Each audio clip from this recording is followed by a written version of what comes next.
Ang totoong kwento ng pag-ibig. Masakit kasi makikita ko lalaki yung anak ko walang ama. Totoong kwento ng isang taong nagmahal. Nasaktan. Ayoko dito.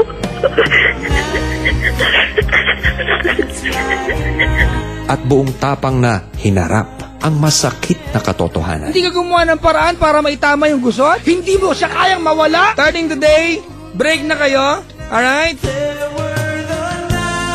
Say thank you, say sorry, say goodbye. Ang totoong kwento na minsan nyo nang nasaksihan ay muling matutunghayan sa Papa Jack's True Love Conversations TLC. The Drama Special. The Drama Special. Wala nang yelo! Ubus na nga! Ano ba? Wala na po! Wala na! Hoy! Nangyayari sa'yo? You shut up! Stop talking! You don't do that to me, ah! I am sorry. Ay, hello, Kabisyo! Hello, Kapo! Kapiling niyo na po. Ano? Siya po si Christine Dera. Siya po si Christine Dera. Namamadali. Kapilin nyo na nga po mula po sa 90.7 Love Radio. Hello mga kapwa! Ako po si Christine Dera. At ako noon po mula sa Yes FM dito sa kwarto ng malamig na Yes FM, Tanya Chinita. Na magbibigay solusyon. Abay, pwede rin namang konsumisyon. Isang upo ang dramahan. Isang upo ang yamutan. Isang upo ang iyakan. At kapag alauna natandaan, drama na! Yay! Oy, kwento natin ngayon, itinawag nitong taon lang na ito. Yes, at isang buwan lang, November 6, diba? Correct. At ito po yung kwento tungkol sa problema ng mag-asawa na I'm sure marami ang makakarelate nito ng bonggang-bongga. At mamataan niya, hindi lang mag-asawa, ito po ay applicable din sa mga magjowa pa lamang. At syempre sa may family, di ba? Lahat naman, di ba? Talaga namang may family. So, lahat ay makaka-relate. Walang exemption. To the rule, to the nest, and to the... exempted. Okay? So, eto na nga po yung mga gaganap. Bilis-bilisan na natin kasi marami nang excited. Si Nicole Yala ang bibida ngayong araw na ito bilang tita. Si Chico Loco bilang Victor, na asawa ni tita. Akala ko siya si tita eh. Si Chris Chuper bilang Brian. Rakitera bilang Rachel. Diego Bandido bilang Carlo. At Lala Banderas bilang friend ni tita. So, eto mga to, nakikinig na sila ngayon eh. Correct. So, eto, wag na nating patagalin pa kasi alam ko, alam namin na excited na po ikaw na pakinggan itong drama ngayong hapon na ito. So, simulan na po natin ang kwento ni tita. Dito po sa Papa Jack's True Love Conversations, The Drama Special. TLC. Don't laugh at me! Pero... You think our pride is maliit na bagay sa amin? Hindi nyo ba alam na pag mag-shota pa lang tayo at nilibre ba ako ng Jollibee, naiinsulto na ako? And you have to know na naiinsulto mo ako. And over the years, you've done his duty better than what he could do. And now that life is more comfortable, gusto mo siyang iwanan. TLC.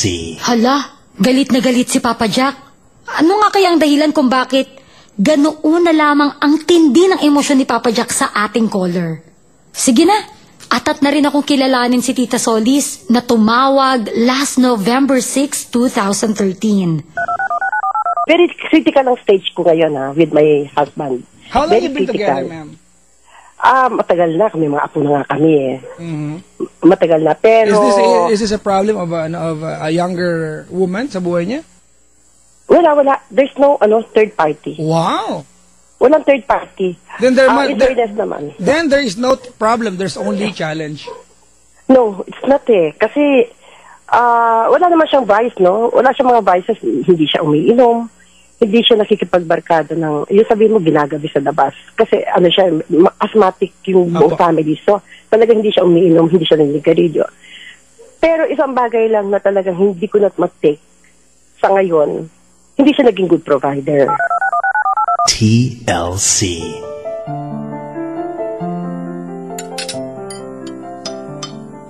Mami, next week na po yung enrollment namin. O sige, Bibigyan kita ng pang down payment. Ang daddy mo na bahala every month. Huwag na. Ikaw na lang ang magbayad sa lahat. Total, nagmamagaling ka naman eh. Eh di lubos-lubosin mo na.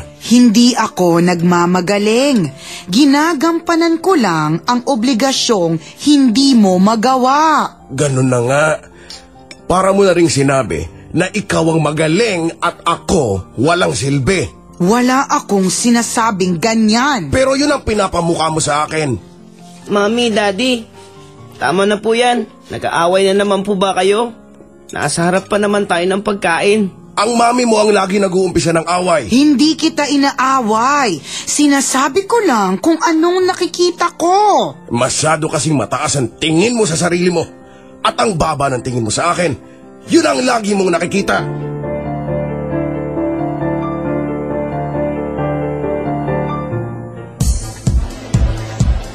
Ladies and gentlemen, our top sales agent of the month is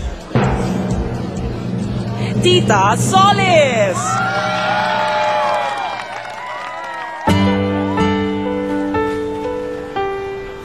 Ang galing mo talaga. Ikaw na naman ang sales agent of the month. At sa loob ng 4 months, na-hit mo na ang iyong quota for the whole year. Hindi ako magaling. Masipag lang ako. Hindi ka lang masipag. Magaling ka talaga. Perhaps your husband is very proud of you. Hay nako. Kung alam mo lang, hindi na-appreciate ng asawa ko ang mga ginagawa ko, ni hindi niya nga ako binibigyan ng kahit konting moral support man lang. Nai-insecure lang siguro. Sa'yo, alam mo naman ang mga lalaki, ma-pride. Bakit naman siya mai-insecure? Degree holder siya. At sa isang sikat na university siya nagtapos. Samantalang ako, undergrad. Yun na nga, hindi ka nakapagtapos. Pero mas malaki ang kinikita mo sa kanya. Marahil ay hindi niya matanggap na mas successful ka. Dapat nga maging challenge pa sa kanya yun eh. Para lalo siyang magsumikap. Hindi siya dapat makontento sa kanyang simpleng pamumuhay.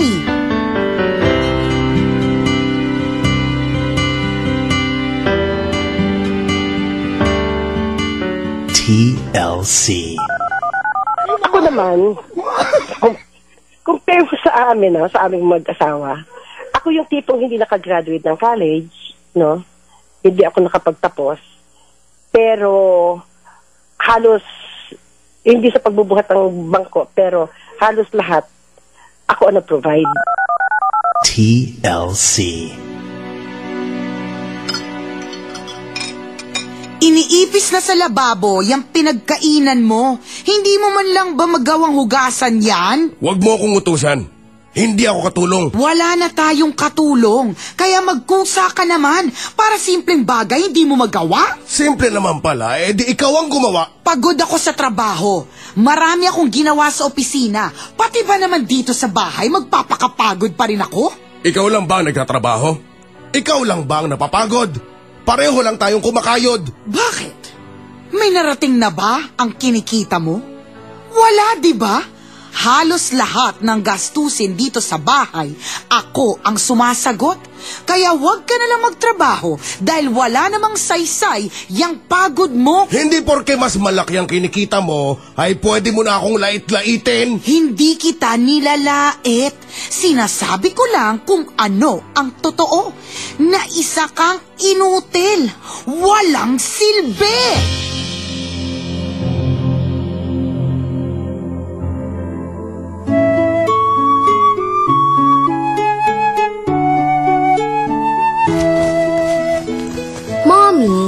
Masyado nyo naman po yatang ina-underestimate si Daddy.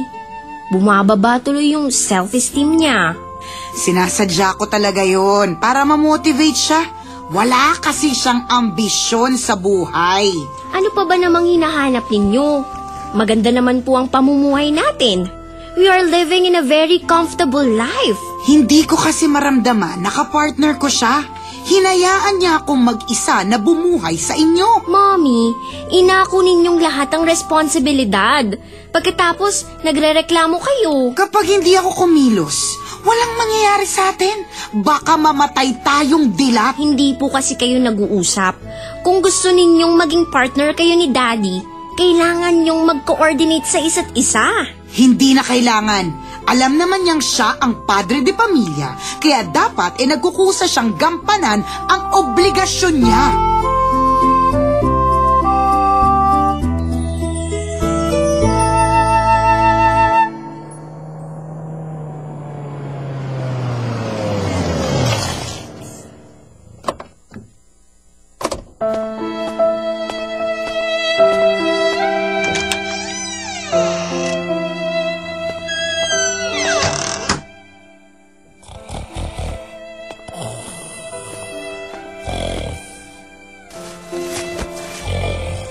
Ang sarap talaga ng buhay ng lalaking to. Tulog pa siya kanina pag alis ko ng bahay. Pagdating ko, tulog pa rin. Ay nako, mukhang wala na talagang pag-asa pang magbago ang batugang to. Kung hindi lang dahil sa mga anak namin, matagal na ako nakipaghiwalay dito sa inutil kong asawa.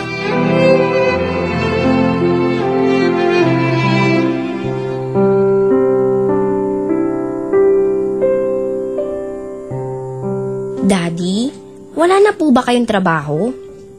Meron pa. Bakit mo naitanong? Kasi po, madalang na kayong umalis.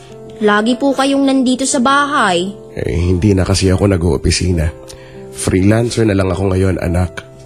Kaya umaalis lang ako kapag may pupuntahang kliyente. Kung wala naman po kayong pupuntahan ngayon, pwede po ba ninyo akong samahan? Saan naman? Mamimili lang po ako ng ilang personal na gamit. Busy po kasi si Mommy, kaya sa inyo na lang ako magpapasama. Okay lang po ba? Sige, no problem, anak. Anong oras ba tayo aalis? Mamaya pong after lunch. Ngayon na tayo umalis at sa labas na tayo mag-lunch para naman mas mahaba ang bonding time natin. Sige po, Daddy. Maliligo lang po ako, ah.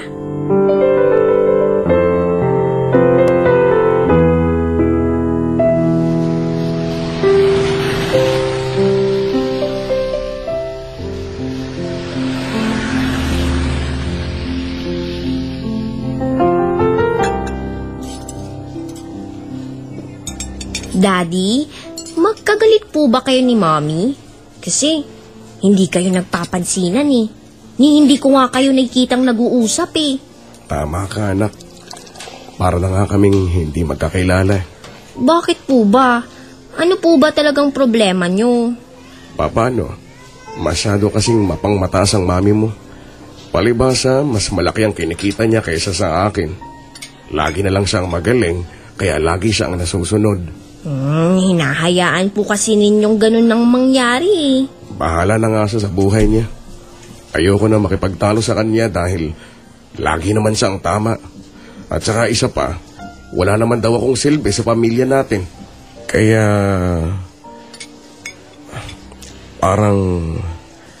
parang gusto ko nang makipaghiwalay sa kanya. Wag po, Daddy. Pwede naman po ninyong pag-usapan eh kung ano man pong problema ninyo ni Mommy. Ay, I'm sorry, anak. Hindi na kami magkakasundo pa. At isa pa, gusto rin ng iyong mami na maghiwalay na kami. Doon papunta ang aming relasyon, anak. It's only a matter of time. So whether you like it or not, iyon ang mangyayari.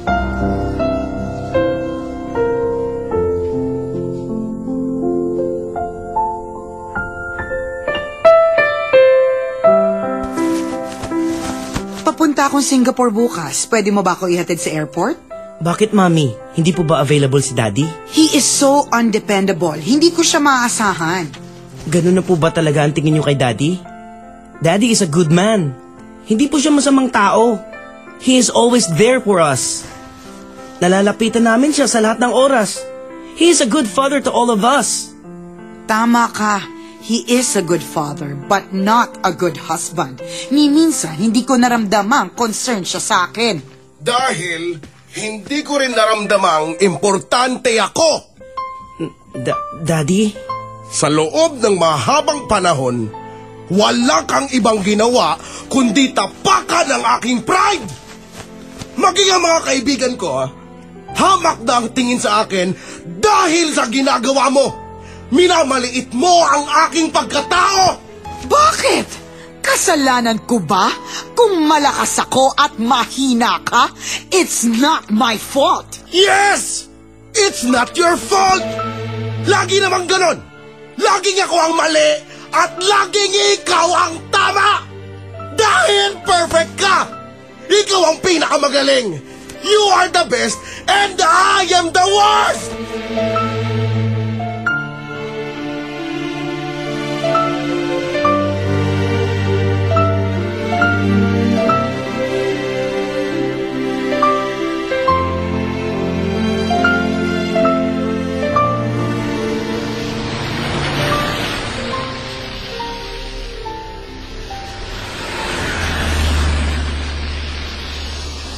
The white zone is for immediate loading and unloading of passengers only.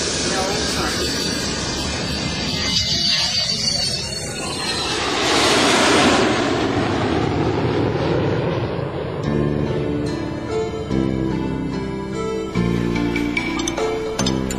Kumusta ang transaction mo? Nakabenta ka ba? So far, so good. 3 na ang nabentahan ko ng house and lot. Uuwi sila ng Pilipinas para ma-finalize ang transaction namin. Ang galing mo naman. Nakaka3 ka na, samantalang nakaka1 pa lang ako. Madami ka palang kilala dito sa Singapore. Actually, hindi ko sila kilala. Referral lang sila nung una kong nabentahan. Believe na talaga ako sa'yo. Ang lakas ng convincing power mo.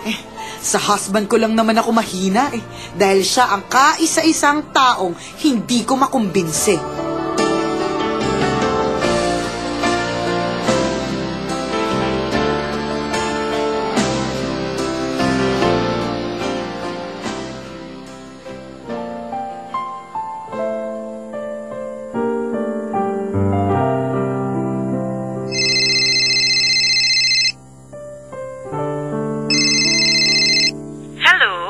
Mommy?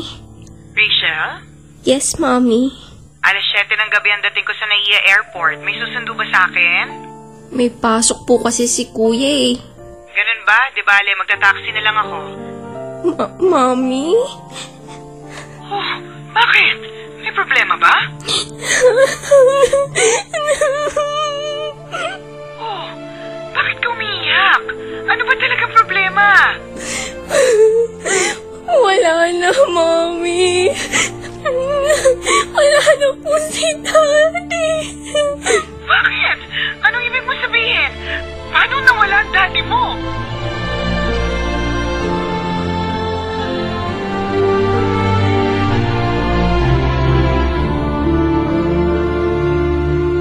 Ganun na lamang ang pagkabigla ni Tita nang mabalitaan niya sa kaniyang anak na umalis na ng bahay ang kaniyang asawa. TLC.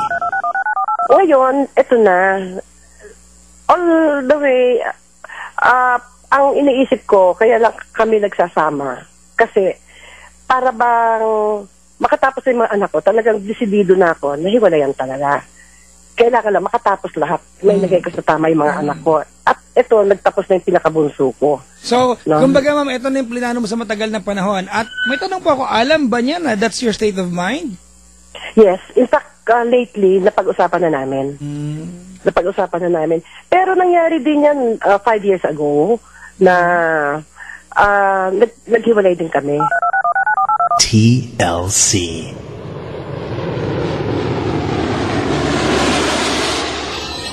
Remove sharp object from your body to dawn, set the vest over the head. Take the tapes around the body.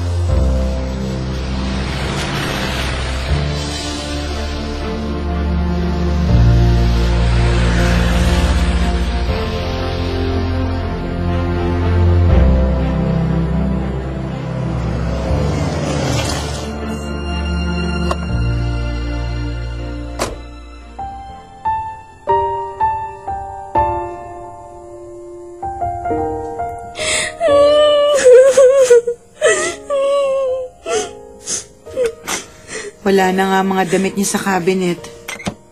Wala na rin yung mga personal niyang gamit. Ay, mukhang iniwan na nga tayo ng daddy mo. Don't worry. Mabubuhay naman tayo kahit wala siya. Kaya wag ka nang umiyak. After all, hindi naman natin siya kailangan. Siguro nga po, hindi niyo siya kailangan.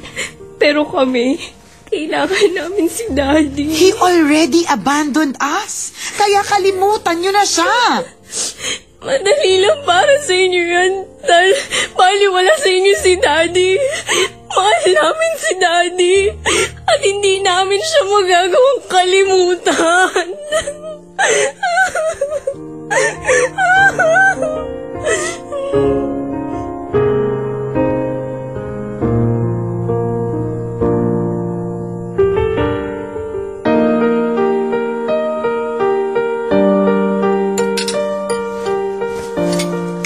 Are you sure, Mommy? Gusto niyo po magtrabaho sa akin? Busy na kayo sa trabaho niyo, di ba? Ay, gusto ko kasing mag-change ng environment. Nakakasawa rin kasi yung paulit-ulit na routine ng mga ginagawa ko araw-araw. Kaya gusto ko, may iba naman. Sige po, Mommy. Medyo nahihirapan na nga po ako dahil sabay-sabay ang aking mga project. Kaya kukunin ko kayo as OIC. Salamat anak ha. Malilibang ako. Siyempre, makakalimutan ko kahit paano problema ko. Huwag niyo na pong problemahin si Daddy. Nagpapalipas lang siguro siya ng sama ng loob. Babalik din yun panigurado. Mas mabuti pa nga wag na siyang magbalik para wala na akong sakit sa ulo. Huwag niyo po sanang mamasamain, Mommy, ang aking sasabihin. Pero meron din naman po kayong kasalanan. Aba, parang siya pa ngayon ang kinakampihan mo ha? Wala po akong kinakampihan. Bilang panganin yung anak, nasubaybayan ko po ang pagsasama niyo ni Daddy. Kaya nasubaybayan mo rin ang kanyang pagiging irresponsable. Kita mo naman, halos ako ang nagtaguyod sa inyong magkakapatid. Ginampanan ko ang tungkulin ng isang ama at isang ina. Alam mo yan. Opo, Mommy. Ina-acknowledge ko po ang inyong pagsisikap. At pinasasalamatan ko kayo ron. Isa lang po ang hindi ko nagustuhan sa inyo. Ano yun? Nakafocus po kasi kayo sa inyong mga achievement. At sa mga shortcoming ni Daddy. Kaya ang lagi niyong nakikita ay ang ginagawa ninyong tama at ang pagkakamali ni Daddy. Sana naman maging aware din kayo sa inyong pagkukulang at makita rin ninyo ang good side ni Daddy.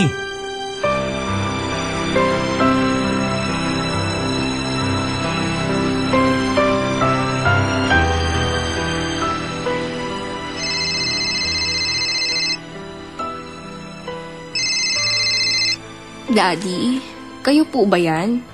Ako nga ito, anak. Kamusta ka na? Namimiss na kita, anak. Ako rin po, Daddy. I miss you so much. Kailan po ba kayo babalik dito? Ewan ko, anak. Hindi ko alam. Bahala na. Please, Daddy. Magbalik na po kayo. Kailangan namin kayo. We love you so much, Daddy.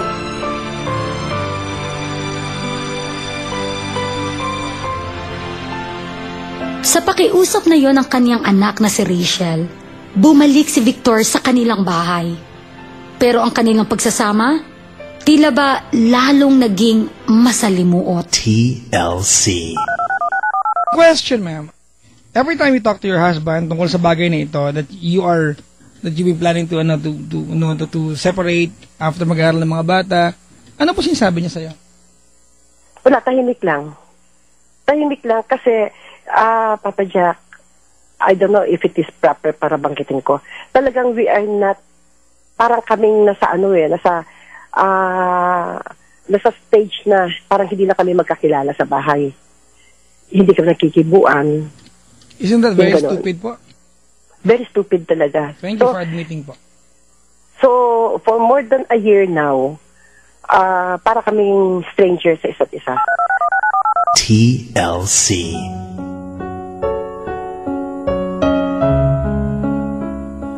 Huwag ka nang umasa. Malabo nang magkaayos sina Daddy at Mommy. Bakit pa masyado kang negative? Hindi ako negative. Realistic lang ako. Kita mo naman parang hindi na sila magkakilala. Kailan mo ba sila huling nakitang nag-uusap? Ewan ko nga ba kung bakit sila nakakatagal ng ganun. Magkasama sila sa isang bubong pero nagdededmahan naman. Pinapairal kasi nila ang pride. Kaya nagagawa nilang tikisin ang isa't isa. Wala na ba tayong magagawa para magkaayos sila, kuya? Hanggat walang magpapakumbaba sa kanila, walang mangyayari.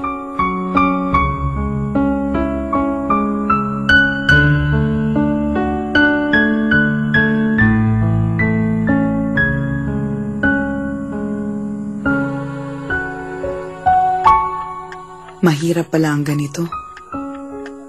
Mag-asawa nga kami. Pero wala namang saysay ang pagiging mag-asawa namin. We are living together only for the sake of being together. For the last time, kukumbinsihin ko siyang magbago. At kung ayaw niya talagang magbago, makikipaghiwalay na ako sa kanya.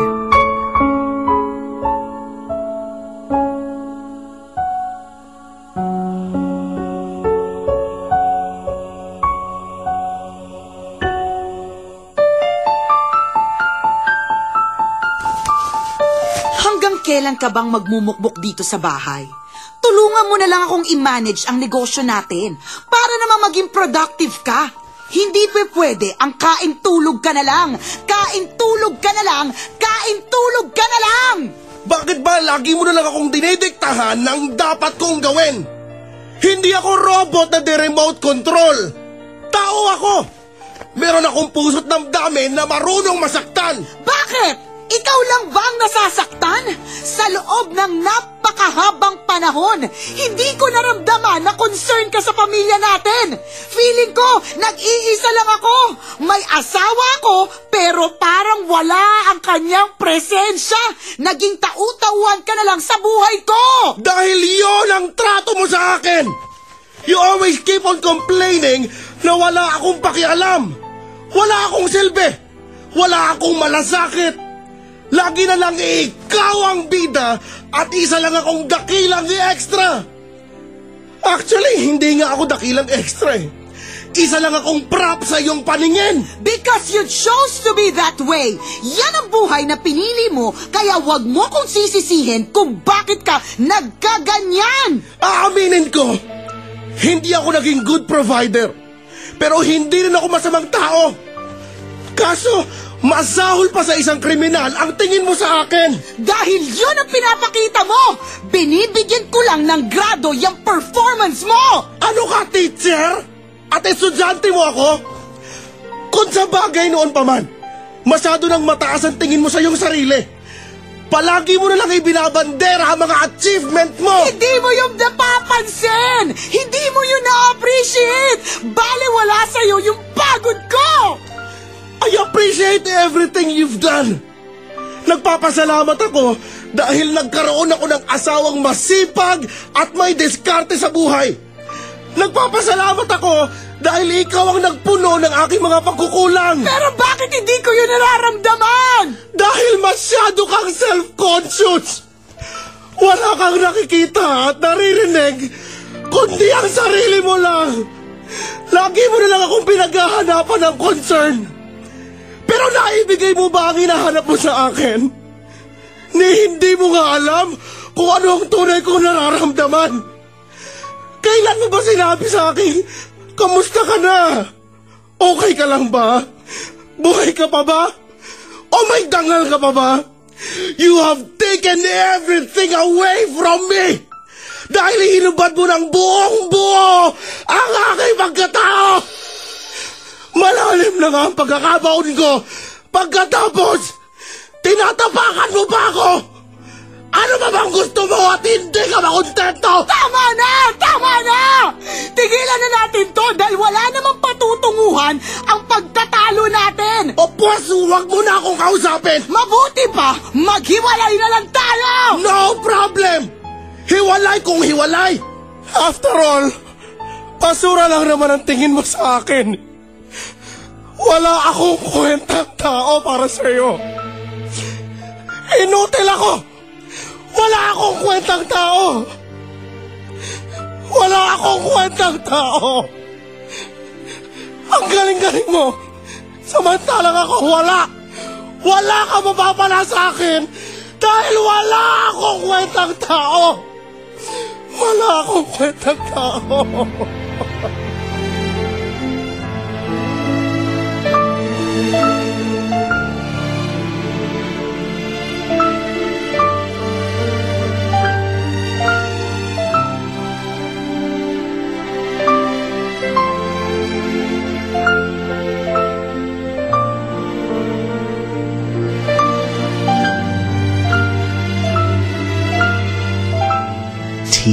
TLC.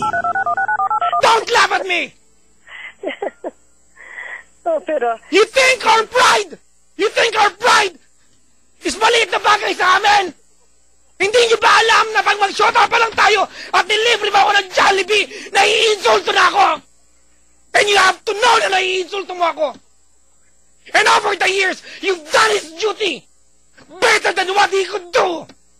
And now that life is more comfortable, gusto mo siyang iwanan. But you are too busy na nakalimutan mo yata, ma'am, na your husband is your dog. You have the entire world in your palms because you have the ability to do so.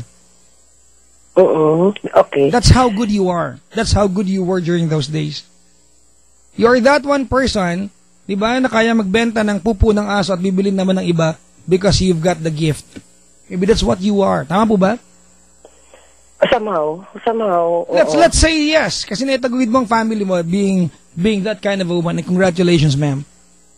Kaya lang, ma'am, kaya lang po, parang masakit lang ang dating na you talk about your husband like a simple item sa buhay mo. You are forgetting this is your husband.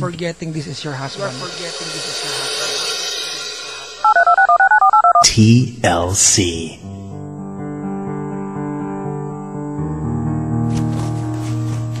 It's not a good idea. Nasa last stage na kayo ng inyong mga buhay. Ngayon pa ba kayo maghihiwalay? Iyon ang gusto niya mangyari. Iyan naman po kasi ang hirap sa inyo, Daddy. Hinahayaan ninyo ang gusto ni Mami ang lagi masusunod. Don't be offended, Daddy. Pero wala kayong backbone. You're supposed to be the head of our family. Pero wala kayong authority. Because your mother has taken that authority from me. Dahil pinabayaan yung kunin niya yun. Huwag na nating pag-usapan yan. I'm sick and tired of this nonsense topic. Pagod na ako, anak. Gusto ko na magpahinga. Sa palagay po ba ninyo, ito ang paraan para makapagpahinga kayo? Ang makipaghiwalay kay Mami? Wala na po ba talagang solusyon para maayos pa ang inyong mga problema? Imposible nang mangyari. Para na kaming langis sa tubig. Kaya kahit kailan, hindi na kami pwedeng pagsamahin.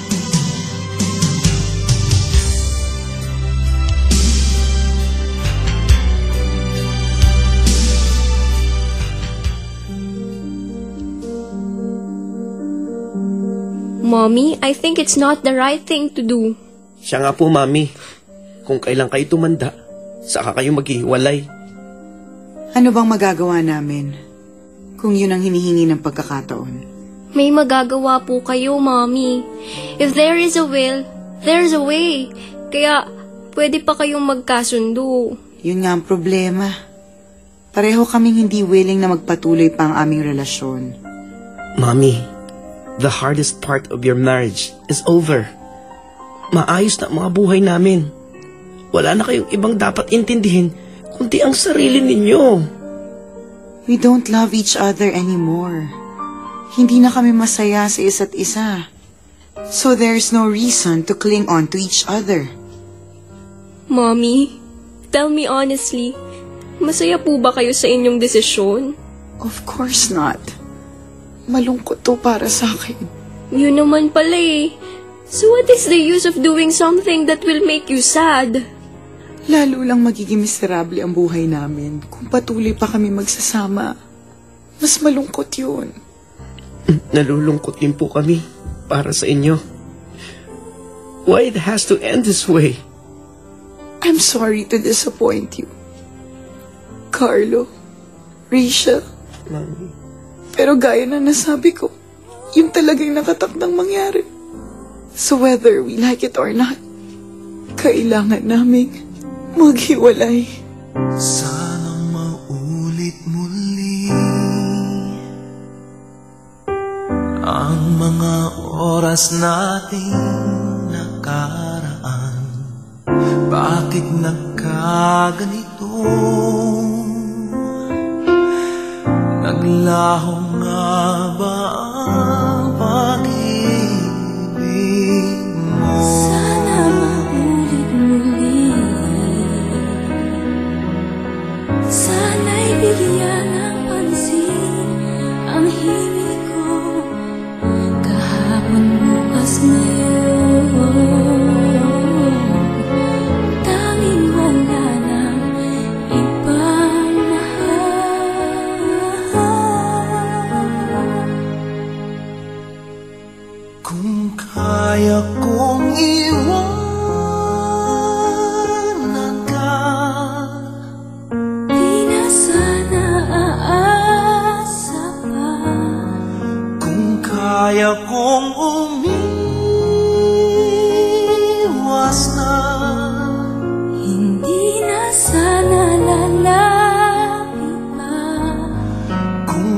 kaya ko sana.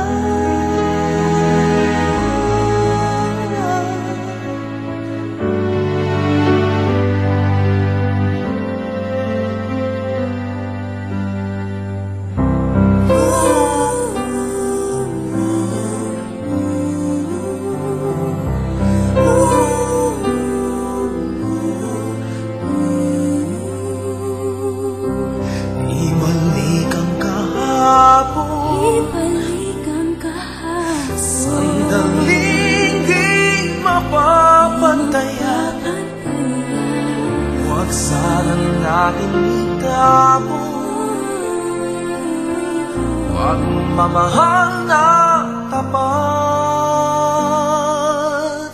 Kung ako'y nagkamali minsan, di na ba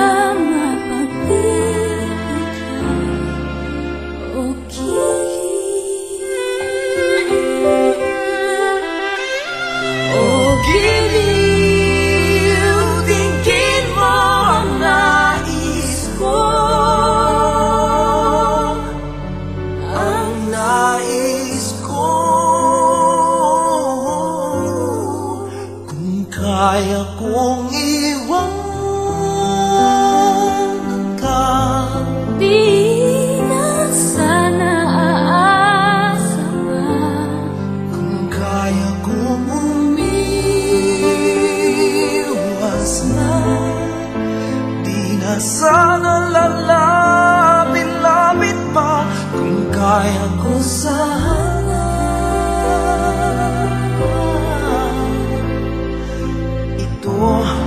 Ang tanging nais ko, ating kahapon sana maulit-ulit.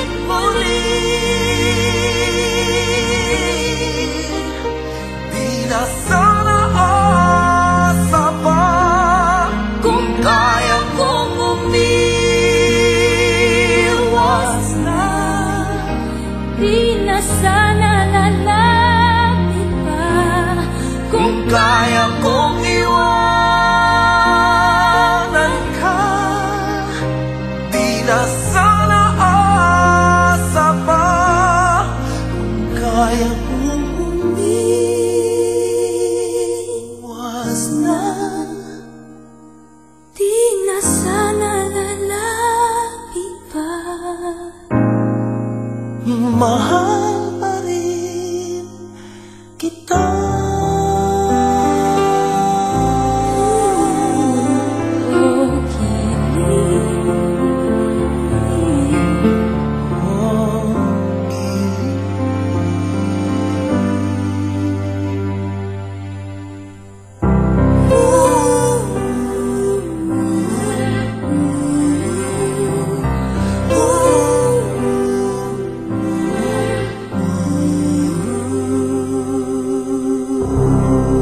TLC, The Drama Special. The Drama Special.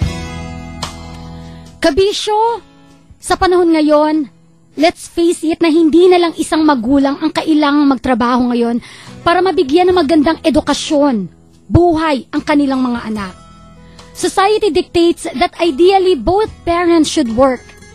Lalo na sa panahon ngayon. Hindi na tayo panahon ng kopong-kopong na dapat babae nasa bahay lang. Magtulungan kayo as husband and wife. For Tita and Victor, it happens na mas malaki ang kita mo, Tita. Lucky for you. But it doesn't mean na you have reasons para maliitin siya. Tingin mo, if you were in his shoe, kung mas malaki ang kita niya sa'yo, tingin mo, gagawin niya ba yun sa'yo? Yung ginagawa mo sa kanya ngayon?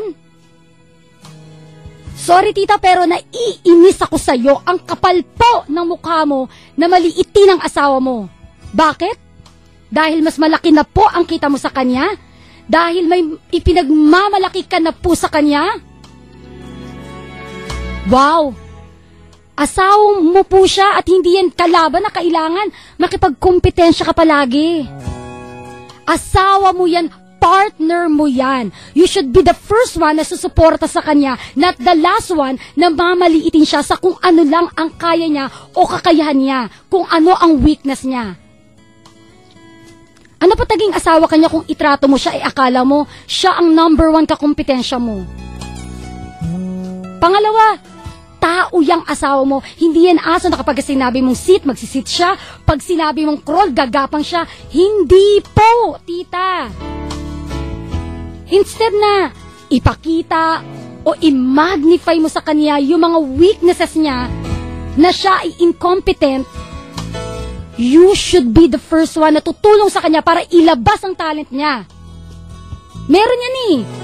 Magaling din ang asawa mo, katulad mo. Pero dahil ang taong siya sanang unang kukuhanan niya ng lakas, ng inspirasyon, ikaw yun. Ikaw pa ang nangunguna para lalong bumaba ang kanyang self-esteem. At sa mga kalalakihan malaking kabawasan yan sa kanila kung ang asawa nila, ang misis nila, nauungasan sila sa mga ganoong bagay. Oo, may insecurity siya, marami siyang insecurities ngayon, pero nararamdaman niya lang yung ganong pakiramdal dahil ipinaparamdam mo sa kanya yun eh. Ikaw ang dahilan kung bakit nabuo ang insecurity na meron siya ngayon. Sige nga tita, ano po ba ang meaning ng partner sa'yo? Ng husband and wife sa'yo? Hindi lang naman kayo kinasal para lang masabing nagsama kami, may mga anak kami at kasal kami. Hindi po doon natatapos ang lahat. You two should build that friendship that will last forever. Hindi lang basta love, love, love. Dapat magkaibigan din kayo. Dahil yun ang isa sa main ingredient sa masarap na recipe na hinahanda nyo. Isang malaking sikreto para sa isang masayang married life. Yung nangyayari po sa inyo, tama. It is not lack of love, but lack of friendship that ruins a happy marriage. Dahil kinalimutan nyo na maging magkaibigan. Nakalimutan nyo na rin maging open sa isa't isa. Nakalimutan nyo na maglabasan ng samaan ng loob. Kaya nang yan ay maipon, hala, eto, ikaw, bigla na lang sumabog. At sa kasal tita, we always give 100% na hindi dapat nag-expect anything in return. When it comes to love, you do not quantify. Again, you do not quantify, you qualify. Kung magbibilangan kayo ng dami ng perang ipinapasok mo sa bahay, sa pamilya, hindi magiging successful ang kasal nyo. Bakit?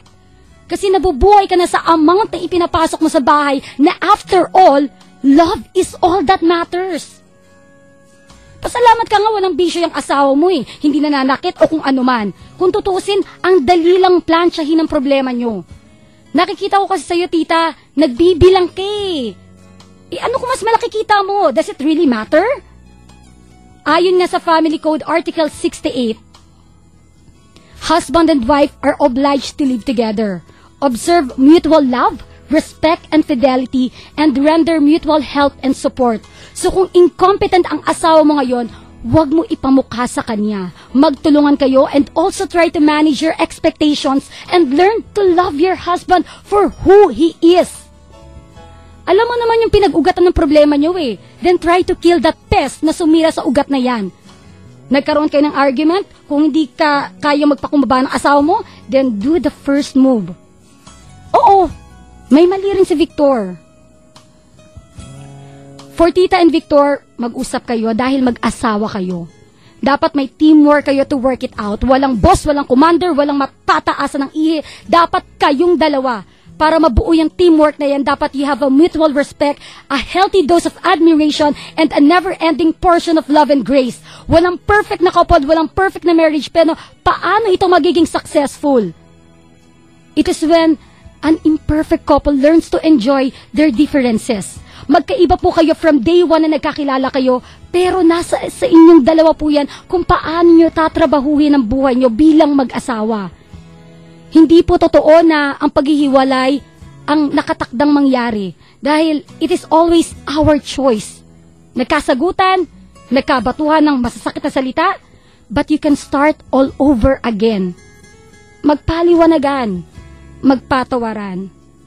Because a great marriage takes two. Dalawang good forgivers.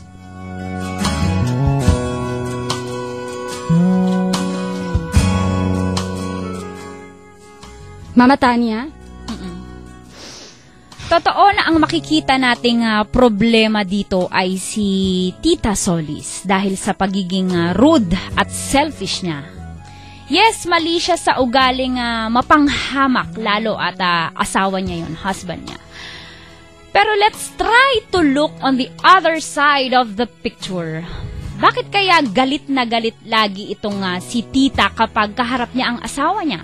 Bakit hindi natin itanong, bakit kaya napoprovoke si Tita na magalit kay Victor? At iyan ang pwede nating tingnan para maunawaan natin talaga ang kwento. Dahil naniniwala po ako, Kapwa Kabisyo, it always takes two sa quarrel. Hindi pwedeng isa lang. Kapag may nag-aaway, kapwa, dalawa yan. And I see may malaking pagkakamali dito si Victor kung bakit sila nagkakaganyan. Sigurado po ako dyan, isa sa nakikita ko, na napoprovoke si Tita na magalit dahil hindi good provider nga itong si Victor. Which he admitted naman, di ba? And in the first place, hindi naman laging magagalit itong si Tita kung hindi naman totoo. So, maaaring mali talaga si Victor sa aspeto na yon, sa aspetong responsibilidad sa pamilya. Pero ano pa nga ba ang mali ni Victor? Oo, hindi na nga siya naging good provider. Hinayaan niya pa ho na maliitin siya ng asawa niya sa matagal na panahon.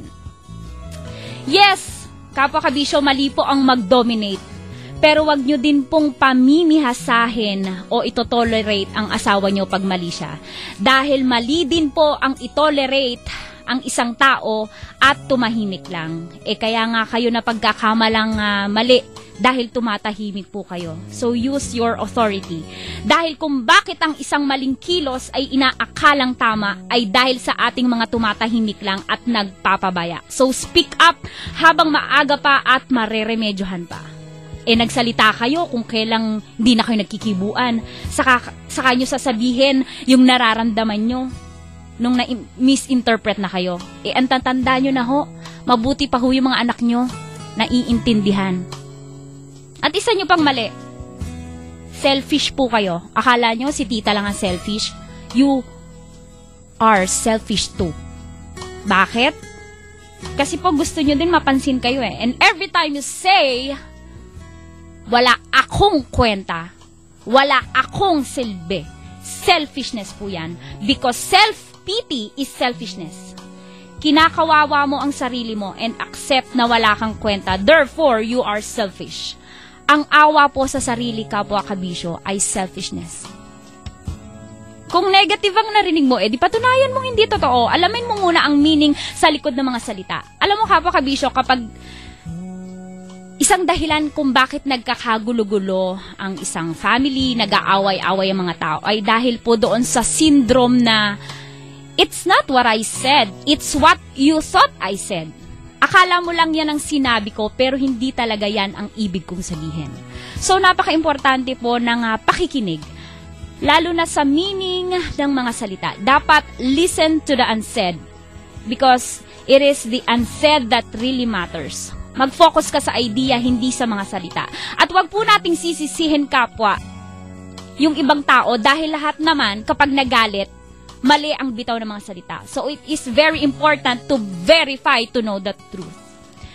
At ang paninisi sa mga tao, sa isang tao ay kamangmangan. Pambata lang po yung laging naninisi ng kapwa. Kaya bago mo tingnan ang mali ng pagbubunga nga ni Tita, tingnan mo muna kung mali ka nga ba. Kung meron ka nga bang mali. Itanong mo sa sarili mo, ano kaya ang meron ako? Bakit napoprovoke ko ang asawa ko na magalit sa akin? Oo, tama naman, tinanggap mo na ikaw ang problema. Pero hindi po, kapwa, sapat ang pagtanggap ng mali. Kapag tinanggap mo ang iyong pagkakamali, kulang po yan. Dapat po nagbabago. Which I see na nagpalala sa problema. So, Kapwa Kabisyo, tandaan, it takes two to a quarrel. At kapag merong away, you will see selfish ambition at the bottom. Therefore, para maisettle ang quarrel, ang isang conflict, alisin po ang selfishness. Selfishness nyo. Pareho. And Mama Christine, nakita ko dito, alam mo, at the bottom talaga. Mm-hmm. It's emotional. Misunderstanding. Mm-mm. no? At isa pang sa age na ganito na napagdadaanan ni Tita and Victor, dumadaan po kasi sila sa midlife crisis, no? Consider din natin yung midlife crisis. Ito pa, kapwa kabisyo, pag dumaan po kayo sa 40 to 60 years old, 10% po ng mga tao ay nakakaranas ng midlife crisis. Yun po yung nagkakaroon ng depression dahil they realize na tapos na yung kalahati ng buhay nila and maaring malapit ng gumraduate. So, yun. Mali silang dalawa, Mama, no? May mali silang dalawa eh. So, siguro ang solusyon dito, trabahuhin nilang dalawa ito para magkaayos sila. Kasi nandun pa rin naman yung love Do you think dapat maghiwalay? Hindi. Kasi nandun naman yung love eh. Nagpapataasan lang kasi sila eh. Pareho silang may pride na ayaw ibaba. So, eto kasi, eto yung sitwasyon na hindi dapat sila maghiwalay. Kasi, una sa lahat, wala namang third party. Ang problema lang naman nila hindi good provider itong si lalaki. Napaplansya naman yan eh. Lahat naman na pag-uusapan eh. Di ba? Correct. Ang nakakainis kasi dito, pareho silang nagalit yung isa, magagalit din yung isa. Ayaw magpatalo eh. Pareho silang ayaw magpatalo eh. Sana isa sa kanila magpakumbaba. Sana isa sa kanila mag-sorry. Ang pagsasorry naman, hindi naman yun kabawasan sa pagkatao mo eh. And kapag Mama Christine, kapag ang partner mo kasi ay nagpakita ng pagpapakumbaba, nag-approach, nakakahawa yan eh. Oo. So, hindi siya mapoprovoke magalit. Instead, ma-encourage din siya na magbago. Correct. At saka Mama, ang lalaki naman kung kilala mo talaga yung asawa mo, ang lalaki naman, madali lang yung kilitiin. Use your charm bilang misis niya. Kung papaano mo siya dinangwet nung nagliligawan pa lang kayo, gamitin mo. Hindi porke, eto kasi si Tita, halata talaga na siya ay strong person eh. Pero mas lalabas yung pagka-strong person niya kung siya na lang yung mauunang mag-approach kay Mr. Ikaw ba, agree ka ba dun, Mama? And kapwa kabisyo, no, pag nakaka-experience po kayo ganyan mga conflict sa pagsasama niyo mag-asawa, tanungin niyo yung sarili niyo, ano kaya meron ako, bakit yung asawa ko, napoprovoke ko siya para magalit sa akin? Kasi kapwa kabisyo, kung kaibig-ibig ka naman, edi sana lagi kang kakausapin. Yes. Baka kasi hindi ka kaibig-ibig. So, ibig sabihin, deserve before you desire, no? Lumugar ka and there will be peace and contentment. Hanapin mo yung lugar mo at wag mong ipilit ilagay yung partner mo sa lugar na gusto mo. Yes. Baka kasi kaya siya nagiging halimaw kapag kausap ka dahil sa'yo din, di ba? Yun Kaya, yung pinapakita niya. Kung babaguhin mo ang sarili mo, di nakaka-inspire din yan para magbago. Correct. Kaya nawawalan din ng amor tong si Victor kay Tita. Kasi nga, ayun nga, sabi mo nga, Mama, tama ka, halimaw siya. So, syempre, expect na halimawin ka rin niya. Alam mo, sabi ko nga, Mama Tanya, napakadaling plansyahin ng problema nila. Again, nasa pag-uusap nyo yan bilang mag-asawa. Pareho sana kayong magbaba ng pride. Kung Tita, hindi kayang magbaba ng pride nito ni Victor, then mauna ka po. Ganun lamang po yun. Hindi po kabawasan yun sa iyong pagkatao. Hindi porke, hindi mo kailangang ibida lagi sa kaibigan mo na walang kwenta ang asawa ko, kasi dapat ang unang kaibigan mo dito, yung asawa mo. At pag dumadaan sa ganyang age ng pagsasama at ng age ng tao, dapat ang priority nyo na dyan ay family before affection. So, may mga apo na, di ba? Oo, mga swerte niya sa mga... Ang halay, 50 hiwalay, di ba? Correct. Ang tatanda nyo na ho. 50 tapos may bagong jowa. Pangit. 14 years old. Tayo kaya, Mama Tanya, darating kaya tayo sa puntong ganyan. Na ano? May mga midlife crisis. Ay, hindi. Parang naiintindihan mo naman kasi. You will help your partner para malampasan nyo. Best friend na kayo for 30 years, kasal kayo eh. Okay na yan, madali lang yan. Huwag kayong gumive up. O, diba? At syempre, ang huling pong masasabi ni Tanya, ang susi sa isang masayang relasyon ay dalawang taong laging nagpapatawad at nagbibigay ng atensyon. Yes. And of course, para sa akin naman, we should always learn how to forgive and also appreciate. That is the greatest thing in this world. Yun lang yun, diba? You're a strong woman, yes, alam na namin yun. Pero mas magiging strong ka kung ikaw ang mauunang mag-sorry, mag-apologize. Yes. So yun Sana po lamang. sana maayos ang problem. Ang galing-galing, ang galing-galing ng Chico lang. Tama, palakpakan. Woo! Ang daming nadala ha, ang daming umiiyak ngayon. For sure, sana may natutunan kayo, no? Yes. Oo, wala, alam mo, may mga nagtatanong naman bakit hindi kami nag-aaway. Kasi nga, klaro naman po siguro sa ating lahat na ang problema nila ay hindi naman ganun kalaki. 'Di ba?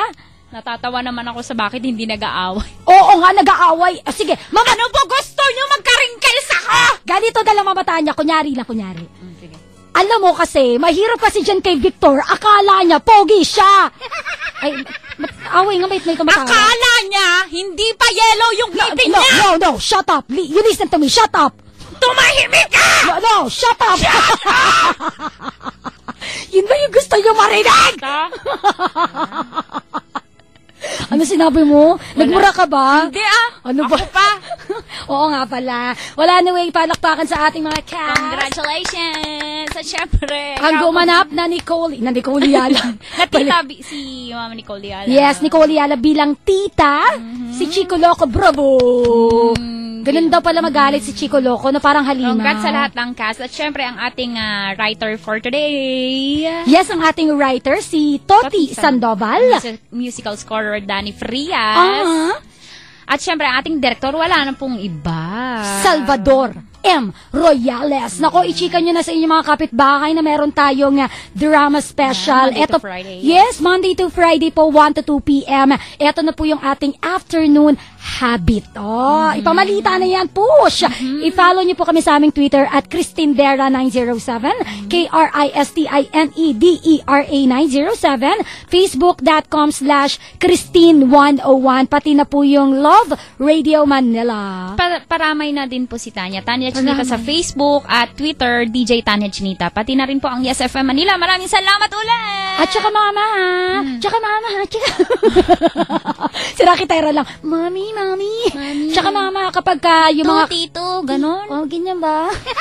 Yung mga magti-tweet po, lahat, i-hashtag po natin, TLC The Drama Special. Magkarinigan muli tayo tomorrow. Yes, mula alauna po hanggang alas 2 ng hapon dito sa Yes FM at mapapakinggan ng sabay sa Love Radio. Ako po si Tanya Chinita. At ako naman po si Christine Dera na magbibigay solusyon. Pwede rin konsumisyon. Isang upo ang dramahan. Isang upo ang iyakan. Isang upo ang yamutan. At kapag alauna na, tandaan, drama na! Bye-bye. LC T Drama Special.